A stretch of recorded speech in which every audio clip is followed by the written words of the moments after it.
Salam alaikum, c'est Samir d'Objectif Arabe, j'espère que tu vas bien. Marhaban bika, marhaban biki, bienvenue à toi dans cette série de mini-cours qu'on va voir ensemble pour apprendre la langue arabe.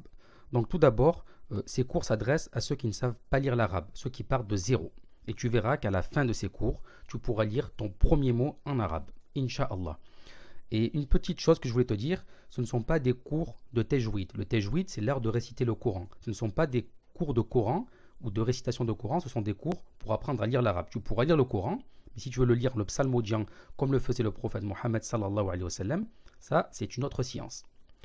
Et on verra donc dans cette série de cours des choses pour apprendre à lire ton premier mot en arabe. Et dans une autre partie de cours, on verra aussi l'importance de la prononciation, des prolongations en arabe, des voyelles, etc. avec des exemples tirés du Coran. Et tu verras que c'est très important parce que sinon on peut vraiment créer des contresens. Donc on verra ça dans une seconde partie, Inch'Allah. Donc voilà. Donc sache que en tout cas l'arabe c'est une langue qui est très facile à apprendre si tu utilises les bonnes méthodes. Et c'est ce qu'on va voir ensemble, Inch'Allah. Donc tout d'abord, sache que l'arabe est composé de 28 lettres. Le français comporte 26 lettres, l'arabe 28. Et l'arabe se lit de droite à gauche, alors que le français, on le lit de gauche à droite.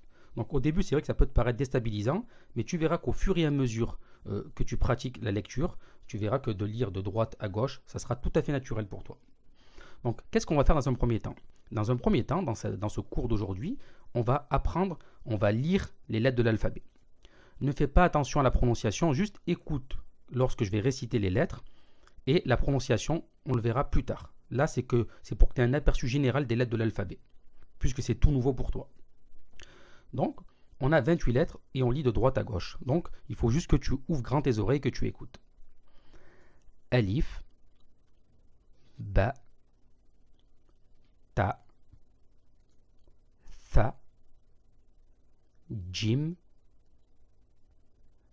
Ha, Kha, Da, Dha, Ra, Za, Sa, Sha, Sa, Do, To, Dha, Ain, Ra, Fa, Qaf, Kaf, Lam, Mim, Nun, Ha, Waw et la dernière lettre Ya.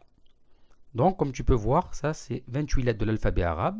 Donc elles portent un nom comme Alif, Ba, Ta, Tha comme on vient de voir. C'est comme en langue française quand on dit A, B, C, D, E. Donc c'est le nom de la lettre. Mais nous ce qui nous importe c'est le son de la lettre. Comme par exemple quand on dit Ba, c'est le son B qui nous intéresse. C'est le son B. C'est la même chose qu'en français.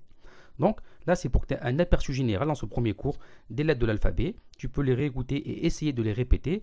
Et tu verras dans le prochain cours, on va voir d'autres règles qui vont nous permettre de lire notre premier mot ensemble, Inch'Allah. À bientôt. Salam alaikum.